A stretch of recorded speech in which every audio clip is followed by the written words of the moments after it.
He thought she was just a poor waitress with a funny accent.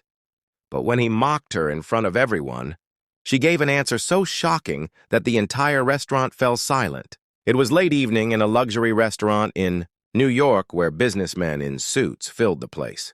Among them sat Mr. Lawrence, a proud billionaire known for his arrogance, and at the other end Maya, a hard-working black waitress, quietly served tables with grace. When Mr. Lawrence ordered his dinner and Maya politely repeated his order, her accent slipped.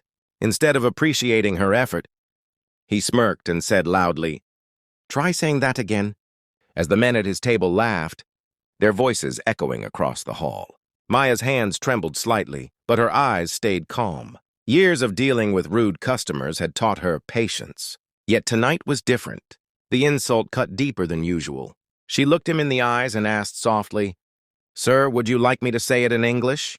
Or perhaps in Chinese?" The room went silent. Lawrence chuckled, thinking she was bluffing, and replied, "Chinese? Don't embarrass yourself." But then, in flawless Mandarin, Maya repeated not only his order, but also added a respectful greeting that only a well-educated native speaker would know. Her voice was clear, confident, and perfect. Gasps filled the restaurant. A Chinese family at the next table turned in amazement, nodding with respect, and Mr. Lawrence's smile faded instantly as the laughter around him froze. "What? How do you know that?" he stuttered. Maya gently placed the menu on the table and said, "My mother was a teacher. She believed language is power. She taught me English, Spanish, and Chinese.